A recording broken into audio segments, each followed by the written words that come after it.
Congratulations, you finally have a haircut that matches your age. The note was pinned to my pillow when I jolted awake on my son's wedding day. I reached up, smooth skin. My scalp burned, the sharp smell of antiseptic still hanging there. I didn't scream. I opened the safe, pulled out the envelope for a planned transfer of $22 million, and changed the game. I froze in front of the mirror in the marble-tiled bathroom. The woman staring back wasn't Beatrix Langford, the real estate CEO who built dozens of high-rises in Boston. She was someone humiliated to the core. The thick silver hair I'd cared for so carefully, my pride, was gone. All that remained was a slick, burning red, icy scalp. Tears surged, but I forced them back down. They wanted me to fall apart. They wanted me to disappear on the day I should have stood tall as the groom's mother. No, I wasn't giving Sabrina that victory. On the oak nightstand, I saw an ivory envelope with neat blue ink, so carefully written it looked fake. Have a great day at my wedding. A crude heart at the end. The paper still carried an expensive perfume, the same scent I'd smelled 100 times on my future daughter-in-law. I didn't need to guess who did it. I took a long breath, trembling but clearer than ever.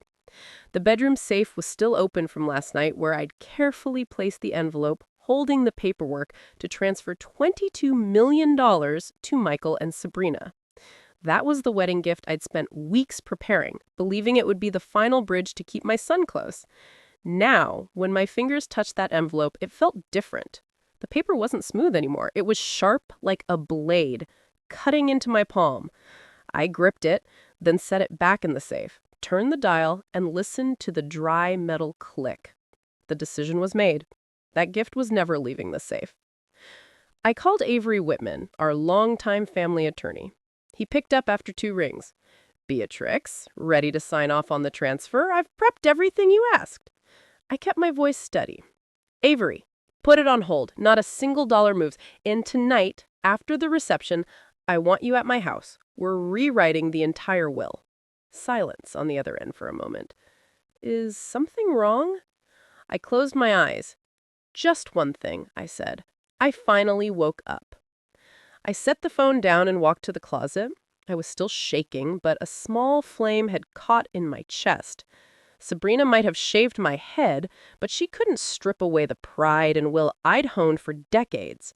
I pulled a navy silk dress off the hanger, the one I bought myself for my birthday after closing a 30-story tower deal in downtown Boston. I smoothed the cool fabric and remembered that feeling of victory. I knew I'd need it today, not just as a dress, but as armor. The landline rang. I jumped. Not Michael, not Sabrina. It was Lucia, my hairstylist of over 20 years. My throat tightened, but I kept even. Lucia, I need you right now. Bring the best wig you have. No one can know. She didn't pry. She only whispered, I'll be there in 20 minutes. While I waited, I sat in the armchair by the window and looked out at the yard under the first snow. White flakes drifted down, covering every branch, every red brick path I'd walked thousands of times. Memories crashed in. The day I became a widow at 32, the night I buried my husband with 12-year-old Michael asleep in my arms, and I swore he would never know fear or hunger. I kept that vow for 30 decades. I worked without stopping. Dawn runs from job sites to the office, late nights reading contracts until my eyes blurred. The first apartments, then a commercial building, then a mall. Every brick, every contract tied to my blood, sweat, and sleepless nights. And now, all of it stood to fall into the hands of a woman who saw me as disposable. The doorbell rang. I let Lucia in. She carried a long black box. When she saw my head, she covered her mouth. Oh my God, Beatrix! I cut off her pity with a tight smile. Don't ask. Just help me stand tall in front of people today. It took nearly an hour to fit a soft gray-silver wig that looked and moved like real hair. When Lucia held up the mirror, I shivered. The woman in the glass was no longer the wreck from the morning. She had the cool poise and razor gaze my counterparts in business used to respect. I recognized her. Beatrix Langford, the woman who never accepted defeat. I thanked Lucia, slipped a thick envelope into her hand, and walked her out. Alone again, I opened my purse and carefully tucked in a small voice recorder. My instincts told me that today, words without proof would save no one. The clock read 10 a.m., 3 hours until the ceremony at St. Andrew's Church, one of the city's oldest. I closed my eyes and drew a deep breath. The battle started this morning the second my hand touched that bear's scalp. But the ending, that would be mine to decide. I grabbed a gray wool coat and a cashmere scarf Michael gave me 10 years ago. That memory now felt like a dull knife scratching, not bleeding. I told myself, son, today I'll show you just how badly you misjudged your mother. When I stepped outside, Boston's cold wind slapped my face, but I didn't flinch. I pulled the collar up, adjusted the wig, and got into the car. My driver glanced at me in the rear view, ready to speak. I shook my head. I needed silence. I needed to feed the fire that had just been lit. On the way to the church, I watched people through the window. Couples holding hands, families guiding small children across the street. I wondered how many of them had been betrayed by the very people they trusted most. How many had been forced to choose between love and self-respect. I knew today I wasn't fighting only for myself, but for the countless mothers used by their own children with motherhood thrown back at them as a demand. The car stopped at the church gates.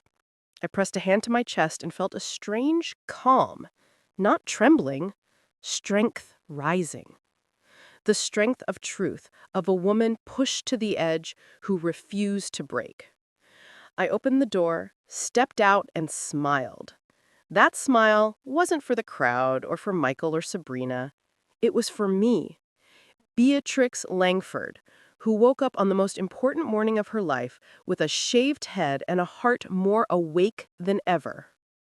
I sat on the cold pew, looking up at the stained glass flickering with light, and memories rolled in. While the staff rushed flowers and candles into place, my mind slipped back to where it all began. Love, loss, and the grit to build a life from nothing. I remember the day it all changed. At 32, they handed me my husband Richard's death certificate. Sudden heart attack on the highway. I was stunned. One minute, we were talking about expanding our little office. The next, I was frozen in a hospital corridor, palms over my face, hearing my 12-year-old ask, "Mom, where's Dad?" I had no answer. I pulled Michael in, held him, and silently swore he would never lack for anything. We went back to our small house outside Boston. That night, I sat in an old armchair for hours, watched Michael asleep on the sofa, his young face still streaked with tears. In the dark, I understood. From now on, the weight was mine. No Richard to split bills, no shoulder to lean on, just me and a boy who didn't yet know how to knot a tie for his school uniform. The next morning, as the sun lifted over the horizon, I put on a thin sweater, tied my hair back, and started my new job. Widowed mother turned accidental businesswoman. I had no capital, no specialized knowledge, but I had one thing. I knew I had to survive. I learned to read financial statements like a foreign language, spent hours at the public library studying real estate, land use, property, management. At first, the numbers spun in my head, but page by page, hope opened. Knowledge would be the sharp knife protecting us from poverty. Those first years were brutal. I worked from 5 a.m. until late at night. Days knocking on doors of tired old houses, pitching low-cost brokerage work, nights bent over notes learning market analysis, price comps, cold calling leads. Some nights I cried after another rejection, then got up at dawn to make Michael breakfast and drive him to school. I went hungry many days to save for his new math books. When he asked, "Mom, why aren't you eating with me?" I smiled. "I already ate. You go ahead." He believed me, and I doubled down.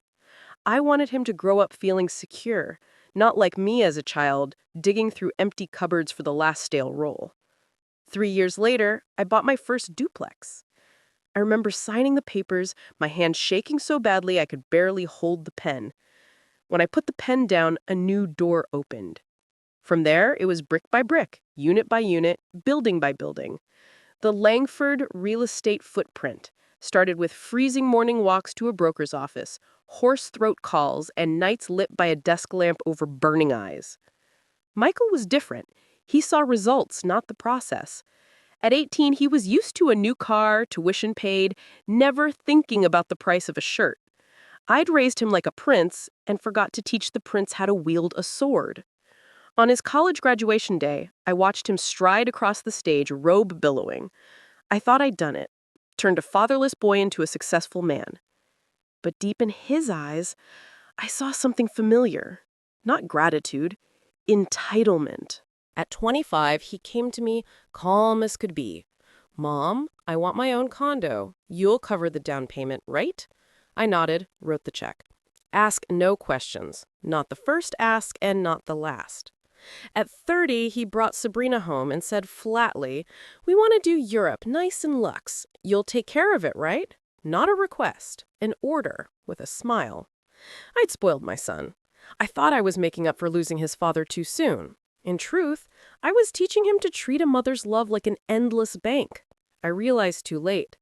Then Sabrina arrived and made it worse. From day one, I felt the chill in her eyes.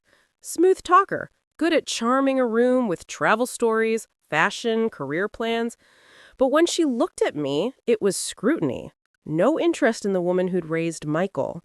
I let it slide, telling myself time would soften things.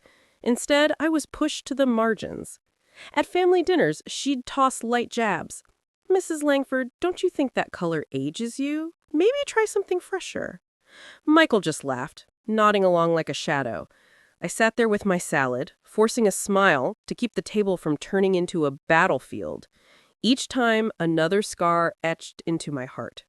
I kept handing over money and kept my mouth shut because I was afraid of one thing: losing my son.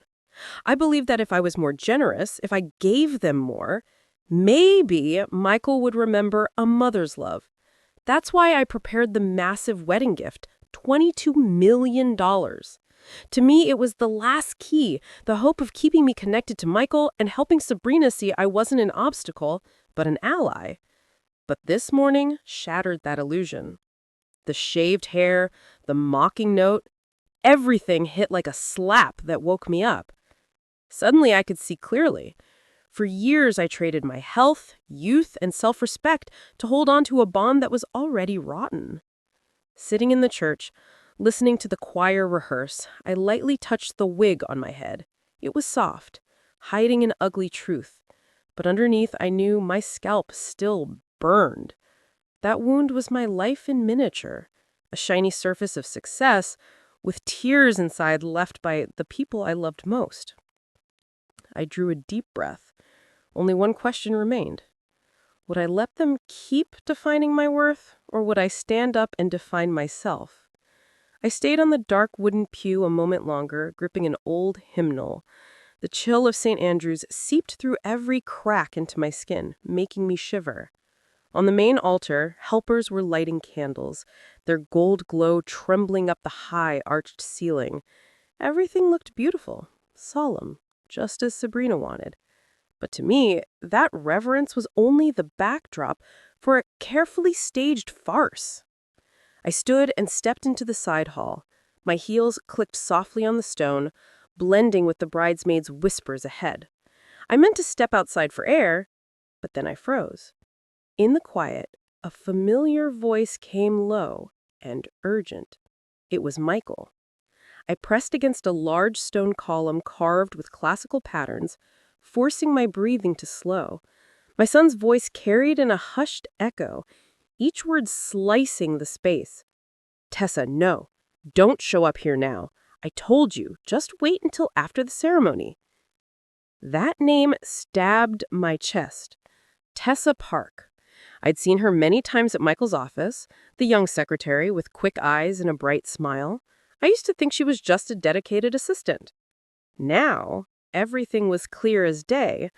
Michael went on, voice dropping to a whisper into the phone. "After I get that money from my mother, everything will change. We won't have to hide anymore, won't have to sneak around, just be patient a little longer. I let the hymnal fall to my lap, my hands shaking hard. Each word hit my ears like a cold blade. That money, he meant, was the wedding gift I'd planned.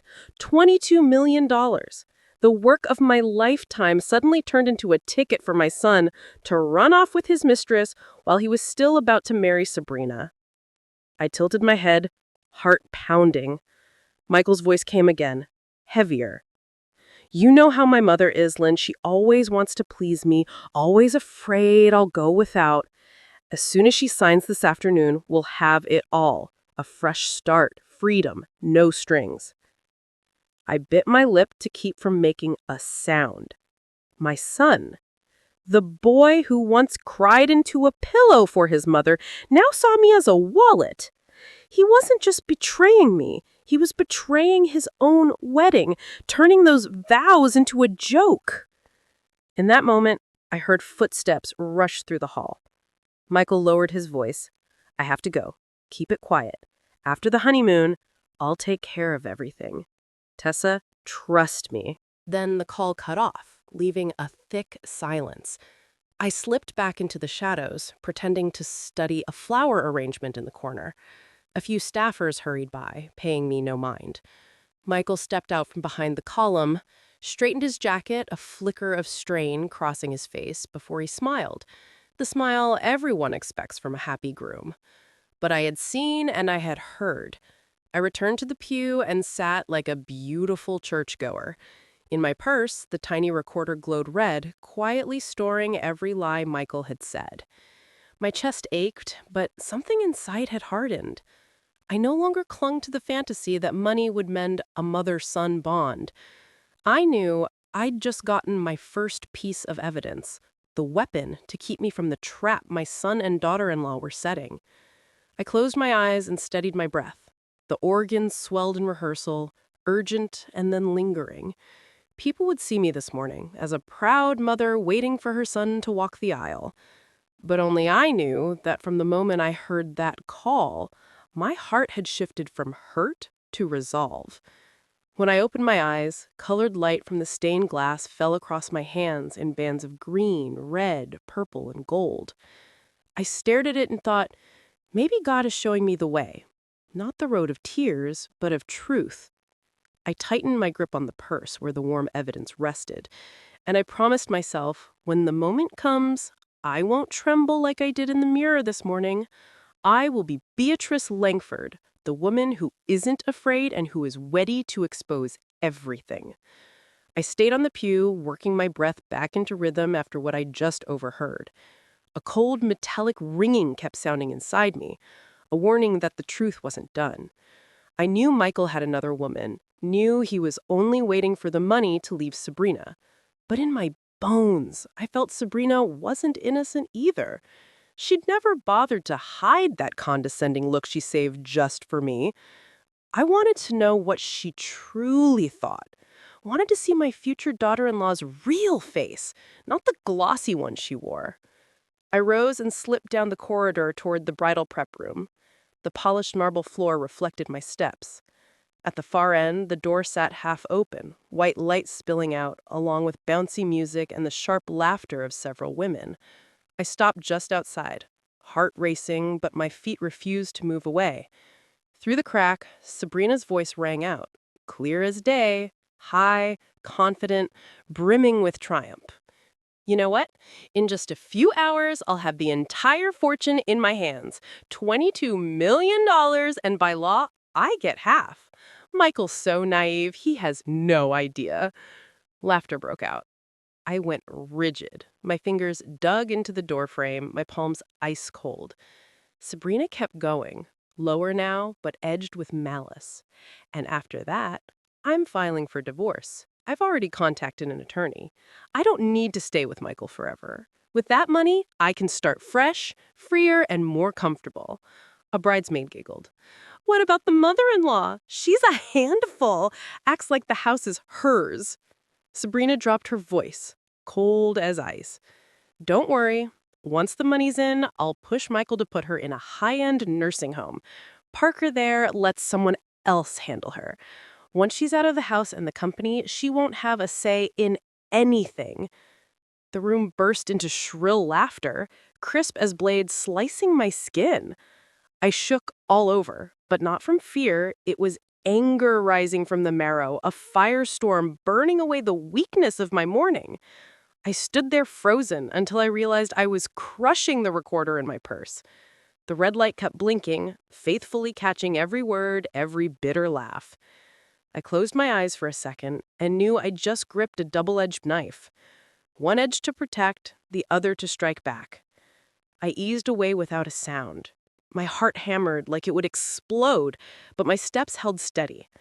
I knew if I stayed 1 minute longer, I'd charge in and scream in Sabrina's face. I didn't. Life had taught me enough. Big battles aren't won by hot anger, but by patience and planning. Back in the main sanctuary, no one noticed I'd been gone. Guests were gathering, chatter filled the air. I smiled and greeted them, burying the storm twisting inside me. In the colored glass, I caught my reflection. A silver-haired woman in a navy dress, deep red lipstick. No one knew that only a few steps away, I'd just heard my future daughter-in-law call me an old woman who needs to be locked away. I sat, hands loosely folded. Inside my purse, the recording had become a living piece of proof. I pictured it playing for the crowd, Sabrina's smug laughter echoing, her face going pale as she realized everything was out. The thought gave me an odd, cooling calm. Sabrina wanted me erased, tucked away in some distant nursing home. Michael wanted to drain the money and run with his lover. Both thought I was weak, old, easily beaten. But that contempt gave me strength. I would turn their trap into my launch pad. In that instant, I knew the morning's humiliation had become a pivot point. From the shaved scalp, the spiteful note, the false vows I overheard behind the column, to the vicious laughter in the bridal room, together they formed an indictment I didn't need to add a single word to. All I had to do was wait for the right moment. I drew a deep breath and looked toward the altar. Candlelight washed the Virgin's face. Quietly, I told myself, they think I've lost. They have no idea I've just begun. I straightened my shawl, sat tall, and let a gentle smile return. Anyone passing by would see only a kind, proud mother of the groom on a big day. But I knew behind that smile, a double-edged blade was ready. And when I drew it, none of them would see it coming. The church bells pealed, each round rolling through the space like a familiar refrain. Guests took their seats. White-draped pews were dotted with deep red roses. I sat in the front row, on the grim side, fingers lightly holding the small clutch on my lap. All eyes turned to the back, where Sabrina was about to enter on her father's arm. The big doors opened. She appeared in a white French lace gown, the train nearly touching the steps. Murmurs and gasps spread. Camera flashes popped. Sabrina beamed, gliding forward like the heroine in a fairy tale. I watched her and couldn't help recalling the cruel words from the dressing room minutes ago. Behind that shimmer was a calculating heart, and I was the only one here who knew it. Michael waited at the end of the aisle, sharp in a black tuxedo with a crisp white tie. His smile beamed, but to me it was only a mask. I heard his whisper on the phone in my head. After I get that money from my mother, everything will change. The image of the boy who once gripped my hand, shaky on toddler legs, was gone. In front of me stood a man who'd sold off both conscience and kinship. The ceremony began. The priest's opening words were steady and solemn, echoing under the high vault. I tried to focus, but every "marriage is a sacred union" landed like a taunt. I glanced around, teary eyes, tender smiles, people sure they were witnessing true love. Only I knew they were watching a carefully staged production. When it came time for the vows, Michael turned to Sabrina, his voice low and steady. "I promise to love you, respect you, share every joy and sorrow with you, and be by your side for life." I bit my lip and listened, every word carved into the morning's memory like a blade. He promised fidelity, yet just hours earlier he'd been whispering to another woman. He promised a future together while planning in his head to leave his wife once he got the money. Then it was Sabrina's turn. She lifted her face, eyes shining as if full of love. I promise to stand by you, care for you, face every challenge together, and keep this love forever. I almost laughed. Her vows were pretty as a poem, but in my head, I still heard the chill of her words. I'll file for divorce. After that, the mother-in-law goes to a nursing home? That scheming tone and her glowing face were so opposite, it made my skin crawl when the priest asked, "Does anyone object to this marriage?" For a second, I wanted to stand and shout that the whole ceremony was a lie, but I clenched my hands and held back. Not yet. The trap I'd set needed time, and that big audience was exactly the witness I wanted when the truth came out. I took a deep breath and gave a faint smile, the kind a mother would wear on a big day. Finally, the bells rang bright, and the priest declared them husband and wife. Michael leaned down to kiss Sabrina, and the church burst into applause. I clapped too, slow, firm, smiling the whole time. On the outside, I looked like any proud mother. Inside, every round of applause only confirmed it. Everything I'd just seen was an empty show. As the couple turned to walk out to the cheerful music, I rose and followed, my eyes on the white train and the glossy tuxedo. They thought they had already won, that I was just a mother pushed aside. But I knew this. The more perfect this ceremony looked, the harder their fall would be. I brushed my hand over my purse where the recorder was safe. The evidence was enough to expose it all. I pictured Michael's face when he realized he'd been found out. Sabrina's panic when she heard her own voice ring out before a crowd. A strange calm settled over me. People poured out of the church toward the lavishly decorated reception hall. White flowers stretched everywhere. Champagne sparkled, music pulsed, guests laughed, toasted, raised their glasses. I moved among them, composed, smiling as I greeted familiar faces. No one saw that behind my calm mask, I was holding a storm ready to break. Michael collapsed into his chair, head down, hand over his face. Sabrina stood rigid, shaking. I ended in a level voice that carried. The greatest wedding gift I can give today is the truth. And the truth is this: greed and betrayal never win. I set the glass down and turned to leave. Chairs scraped, voices rose. A few "oh my gods" rang out behind me, but my steps were light and steady. I was no longer the woman trembling in the mirror this morning. I was the one who stripped the masks off my son and daughter-in-law in front of everyone. In that moment, I knew I'd taken back control, and the game from here on out had only just begun. I left the hall with my back straight, neither rushing nor hesitating. Each step tapped evenly on the tile, like a reminder that the weight had lifted from my shoulders. Behind me, chaos still rolled. Chairs dragged, people calling out the sounds of a wedding-turned-storm. I had just reached the grand lobby when I heard hurried footsteps. Michael rushed up and grabbed my arm. The handsome groom's polish was gone, replaced by panic and bloodshot eyes. "Mom, please don't do this. You misunderstood. It was all just—" I turned and met his eyes. The eyes that once made me proud now filled with desperation. I pulled my arm free, my voice low and firm. "I've heard enough, Michael. There's no misunderstanding." He stammered for an excuse. I only said that to test her. I never meant—" "Enough!" I cut him off, my voice ringing through the wide lobby. "Don't turn betrayal into a joke. I gave my whole life for you, and this is how you repay me?" Michael froze, his mouth working but no words coming out. His face twisted for a moment, anger and despair tangled together. Then, as if giving up, he dropped to his knees, hands clutching his head, and whispered, I was wrong. I didn't answer. I gave him one look and turned away. Right then, Sabrina burst out of the hall, her puffed wedding dress slowing her down, but she still lunged forward. Her face had gone pale, her makeup starting to smear, crimson lips trembling. She shrieked, voice shrill. "You made that up! You ruined my wedding!" Her scream drew a few curious guests outside. I stood calmly, watching her snarl like a cornered animal. "Ruined it?" I curled a cold smile. "I only told the truth. You should thank me for showing everyone your real face sooner."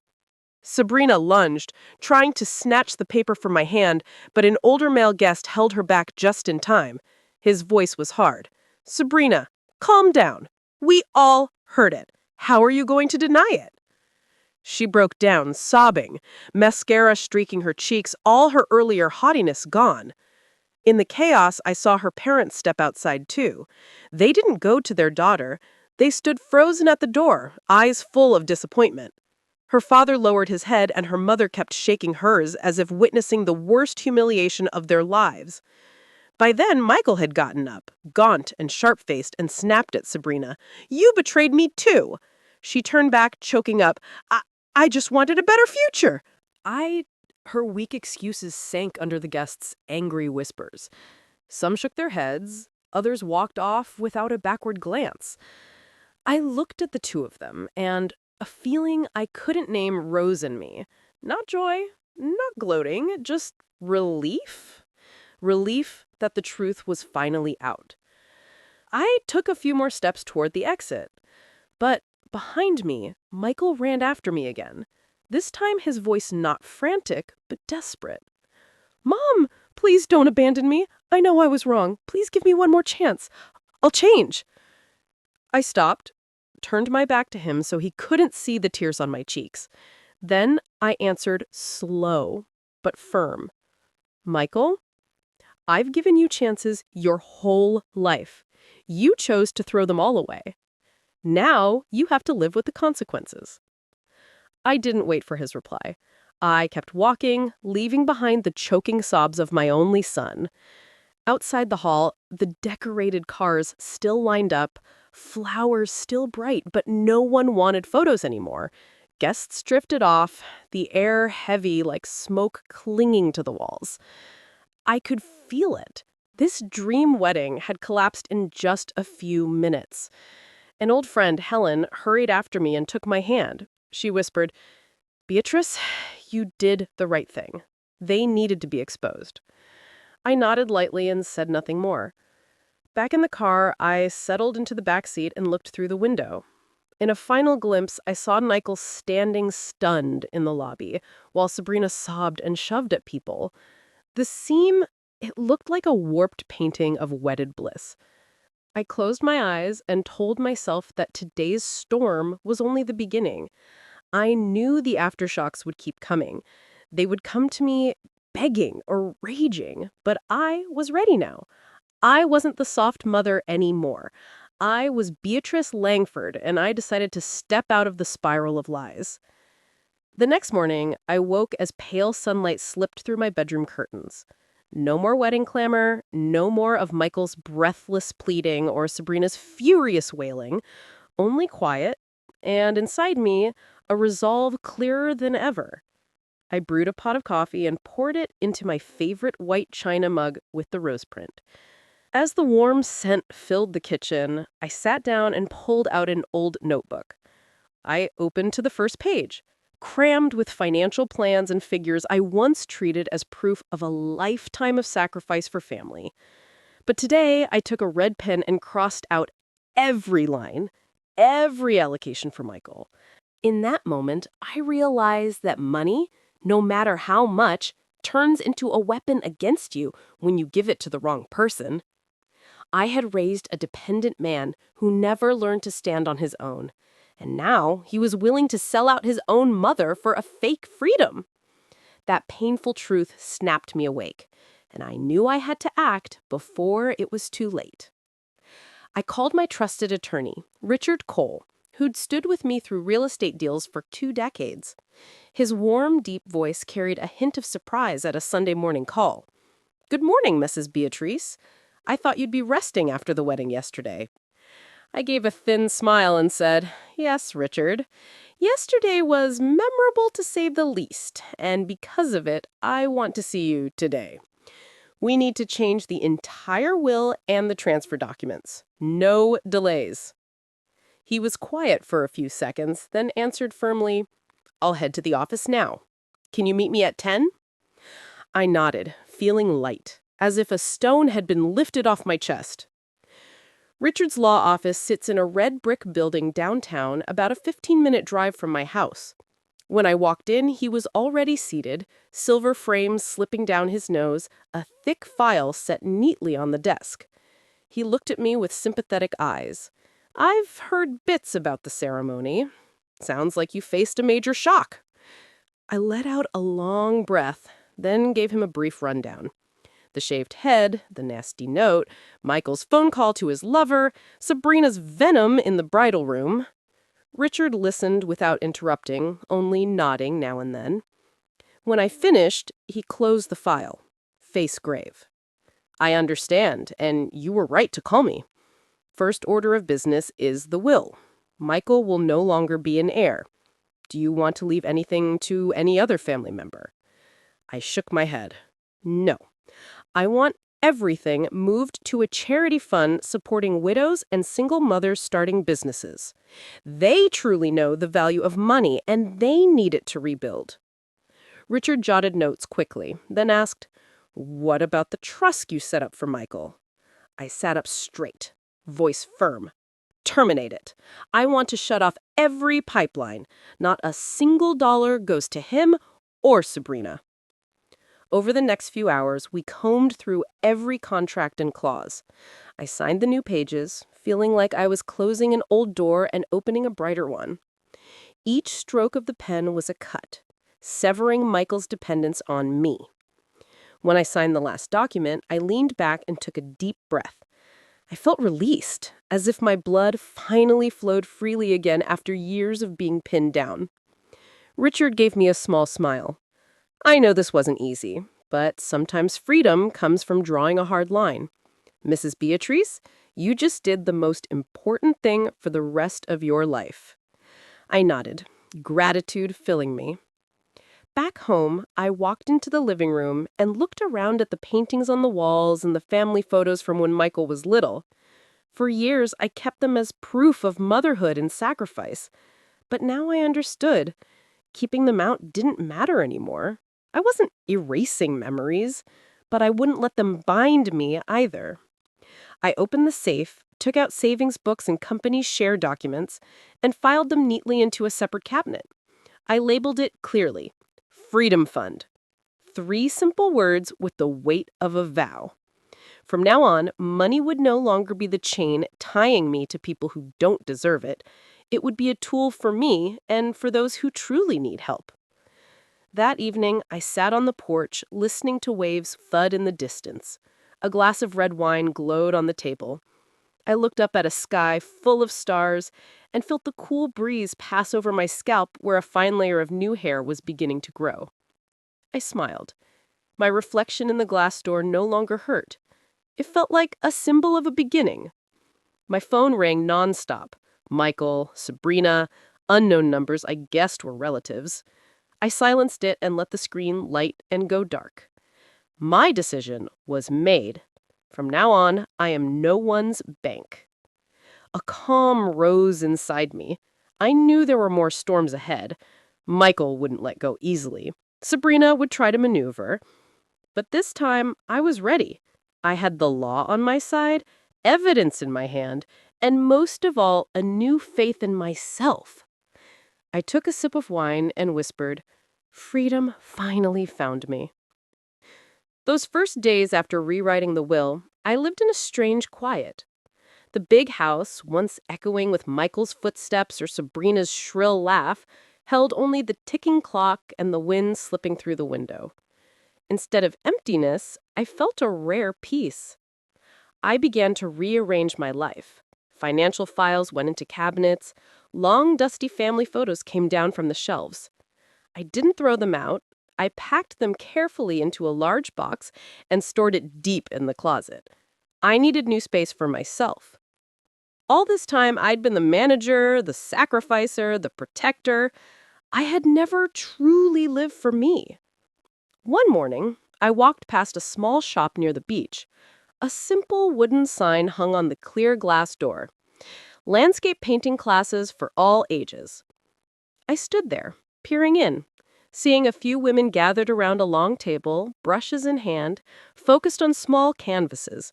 Light streamed through the skylight, falling over faces lined with years, but bright with excitement. My heart stirred.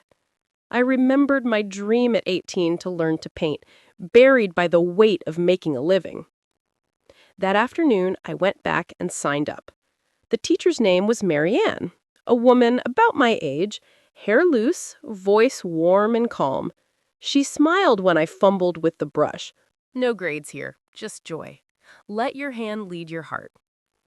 The first lesson was seascapes. I looked out the window at white caps breaking on the sand. I laid my first stroke on the canvas, shy as if learning to write again. Then patches of blue and silvery gray began to appear. The smell of oil paint, the feel of bristles sliding across rough fabric, it all made me feel like a child discovering the world.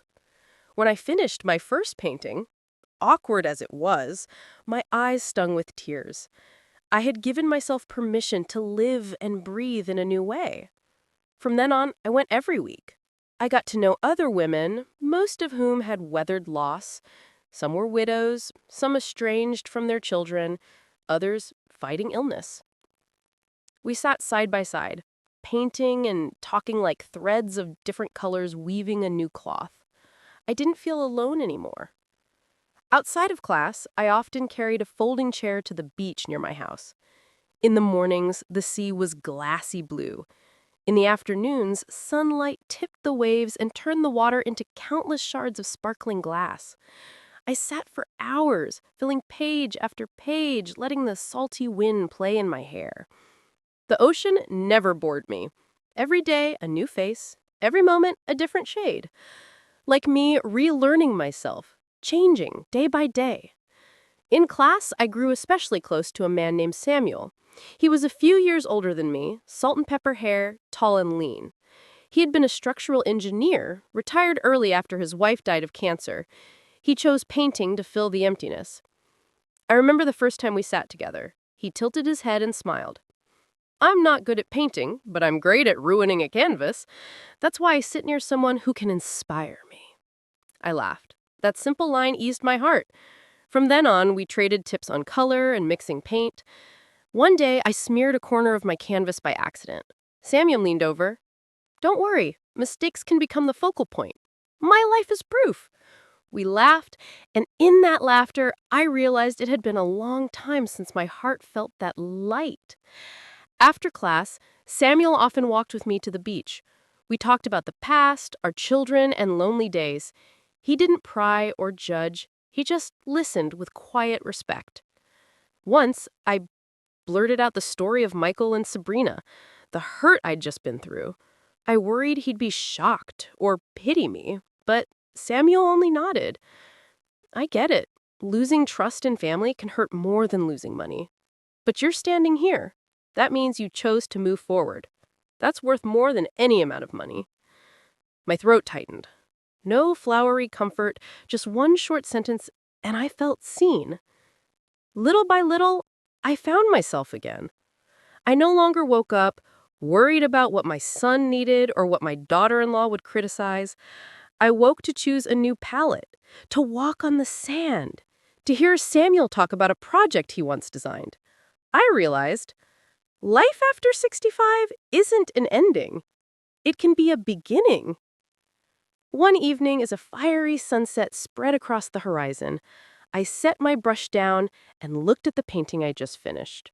In it, the sea stretched wide, the sky glowed, and in the right corner, I painted a woman standing tall, silver hair blowing in the wind. That was me, but not the fragile, dependent Beatrice. It was the new Beatrice, free, at ease, smiling at her own reflection. I understood then, art didn't just pull me out of the dark, It gave me a mirror for my soul. With the ocean, the colors, and a friend who knew how to listen, I'd begun the journey back to myself, a journey I once never dared to imagine. One early fall afternoon, coming home from class with beach sand still clinging to my shoes, I saw a familiar car by my gate. Michael's.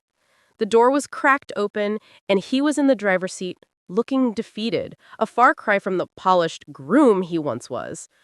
I sighed, my hand pausing on the latch. I knew this moment would come sooner or later, our final confrontation. When Michael saw me, he hurried out. His eyes were hollow, dark circles stark on his face. He came closer, voice shaking. "Mom, please let me talk to you just once." I stayed quiet, opened the gate, and motioned him into the living room. The room glowed with late afternoon light, my seascapes on the walls. Michael sat on the sofa, hands clenched together, trembling. I sat across from him, a careful distance between us, my gaze steady. He stared at the floor. "I've lost everything, Mom. Sabrina left, the company I invested in went under, friends disappeared. I have nothing left." I listened, a mix of pity, anger, and exhaustion rising in me. I asked, calm but clear, "So, what are you here to ask me for today?" Michael looked up, eyes red. "Not money. I know you won't give it anymore. I want your forgiveness.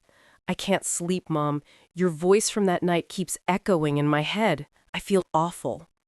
I studied his face for a few seconds. Lines of fatigue, eyes that once shone with pride now dulled. I said slowly, "Michael, forgiveness doesn't mean everything goes back to the way it was. Forgiveness is for my peace, not so you can lean on me and depend on me again." He broke down, crying, the heavy, sad sound of a grown man. He dropped to his knees and took my hand. "Mom, I'm sorry. I don't know why I was so blind. I'll change. I'll start over if you'll give me a chance to stand by you." I pulled my hand back, gentle but firm. I shook my head. "Michael, you're my son. That will never change. But the bond of money, of expectations, of unconditional sacrifice, that's broken. I'm not your life raft anymore. If you want to start over, you have to stand up on your own." His eyes drifted, like a man lost in a dark night without a path. I stood and walked to the window, looking out at the distant sea. The horizon burned red, the white caps rolled in. I turned back, voice resolute. "You know, I found myself again painting the ocean, and new friends showed me I can live fully without anyone's approval or fake gratitude. You need to learn that for yourself." Michael stood, eyes wet, nodding weakly. He took a few steps toward the door, then stopped. "So, is this the last time I can see you?" I stepped closer, set my hand on his shoulder, light but steady. "No, I'm still your mother, but from now on, I open the store only when you come as a man who takes responsibility, not as a child who makes demands. The day you do that, you'll find I'm still here." He bit his lip, said nothing more, and left quietly. The door clicked shut, leaving me in the still room, honeyed sunlight spilling across the wall. I sat down and poured myself a cup of tea. My heart didn't feel completely light, but something was unmistakable. An invisible cord had been cut. I was no longer bound by the guilt of a mother's duty that chained me for years. Michael would answer for what he had done. Outside the window, the scarlet sea faded into deep purple. I suddenly remembered the painting I finished yesterday. A woman standing tall against rough waves, unbroken. I smiled. That woman is me. And today, I finally lived up to her. I lifted the teacup, letting the scent of jasmine drift through the air, and told myself, "I've faced it, I've cut it off, and I'm free." Spring came late that year, and maybe that's why it was so stunning. Along the road to the beach, rows of cherry trees burst open in the breeze, pale pink petals falling softly, dusting shoulders and footsteps. I strolled under the branches, brushing each petal with my fingertips, feeling my heart warm as if the whole universe were whispering, "It's time to begin again." The seaside house looked completely different now. Beige walls were dotted with my own paintings, from sunset seas to lavender fields. I imagined each piece was a shard of my soul, a marker on the path where I learned to love myself. I once thought hair, a dress, or a set of jewelry measured my worth. Now I understand. True worth is in daring to rise from the ashes and bloom at an age no one expects. In the mornings, I brew a pot of jasmine tea and open the window so the salty air rolls in. I sit at the easel and lay down brighter colors than before, no longer only heavy grays. My canvases glow with yellow, pink, and sea green. It's like I'm painting myself in a late bloom season. Flowers not meant for 20-somes, but for a seasoned heart that still stirs and still dreams. Samuel, my classmate from painting, still drops by. Some days he brings a bunch of blazing red tulips, sets them on the table, and says, half joking, half earnest, "Late-blooming flowers are still flowers, Beatrice, and they often hold their color longer." I smile, neither denying nor confirming, just letting joy slip into each moment. We sit on the porch, watch the ocean, sip coffee. He talks about structures he once designed, and I talk about the years I juggled ledgers and sleepless nights. Once he looked at me for a long time and said, I've never seen anyone as brave as you. Most people stay silent and endure. You chose to walk away." His words quieted something deep inside me. I didn't answer right away, just turned to the sea where whitecaps kept rolling in like steady heartbeats. One afternoon, our class held a small town exhibit. I brought a few of my pieces, both nervous and self-conscious, but when I saw them hanging beside others, I realized they held their own. A visitor lingered before a woman in the sea and asked, "Who painted this? I'd like to buy it." I shook my head with a gentle smile. "I'm sorry, this one isn't for sale. It's a personal reminder." He nodded, understanding. The story made its way around class. Marianne, our teacher, hugged me and whispered, "Beatrice, you found your season to bloom." That night, back home, I opened the windows to the ocean breeze. Moonlight laid a silver band across the water, mirroring the starry sky. I stood there a long time, feeling a peace I'd never tasted before. No more resentment, no more sting of betrayal, just a steady faith that life, even late, can still blossom. My phone buzzed on the table, a message from Michael. The same long paragraphs, the same pleading tone, but this time my hand didn't shake to delete them. I left them alone, calm. I'd said everything in our final face-to-face. I didn't owe more explanations, and those bonds no longer held me. I set down my tea, picked up my brush, and painted a white flower opening in the night against a deep violet sky. A late bloom, but whole. And as I laid the final strokes, I knew I was painting my own heart. A heart scarred by hurt, yet patient enough to wait for its full bloom. I whispered, as if to myself, "My season has come late, but beautiful." I never imagined that at my age I could live an entirely different life. A life not revolving around checks, strained family dinners, or being crushed by responsibility. Now, every morning I wake to watch the dawn pink the sea, to lift my brush and add another patch of color to my painting. I still remember the day I dared to speak the truth at the wedding. It was the turning point of my life. For years, I let silence chain me, let fear hold me down. But one brave moment set me free. Since then, I've understood. Truth can hurt and cost you, but it's the only road to freedom. Michael. He still texts sometimes, occasionally calls. I don't avoid him, but I don't chase him either. I answer briefly, calmly. I show him that a mother's love remains, but reliance and exploitation do not. My son must learn to be a man, take responsibility, and build his own life. That's the only gift I can leave him, and it's worth more than $22 million. As for Sabrina, she vanished from town after the wrecked wedding. I heard she moved to another state, living quietly. I'm neither angry nor pleased. I understand the harshest punishment didn't come for me. It came from the truth and daylight. Once the mask falls, no one believes the pretty words. That's the heaviest sentence. Some afternoons I sit on the porch and watch the whitecaps, thinking how far I've come. From a widow scraping to save every dollar for my child, to a mother betrayed by her son, to the woman who stood up and exposed it all. I lost plenty, but I found myself. And in the end, I'm grateful even for the losses. They cleared a path to my real life.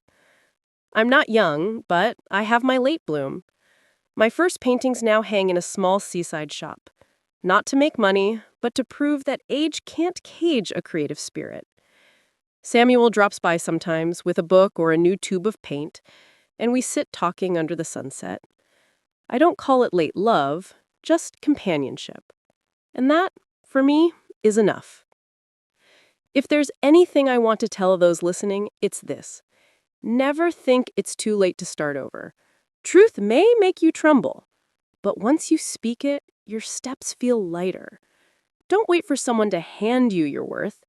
You can find it in your own hands, in your hobbies, in the small things your heart points to. I know many of you may be living with the fears I carried. Fear of losing affection, of being abandoned, of a family breaking if you stop sacrificing. But remember, real love is never built on taking advantage. Sometimes cutting a toxic tie is the only way to save yourself. And now, as I close my story, I want to say thank you. Thank you for staying, for walking with me through the dark, through the tremors, the tears, and the final smiles. Your presence, dear audience, proved that the story of an ordinary woman like me can still touch another heart. If you've known betrayal, dismissal, or being used, I hope you find a spark here to stand up. And if your days are peaceful, cherish them. They are priceless. I'll end with a warm ask. Please share your thoughts in the comments. Every story and experience deserves to be heard. If this journey meant something to you, tap like so I know I'm not speaking into the void. And if you'd like to keep walking together, subscribe so we can meet again in other stories. Ones about truth, courage, and the strength of our later years. From the bottom of my heart, thank you for giving me your precious time. We may not know each other in real life, but in this moment, our hearts touched.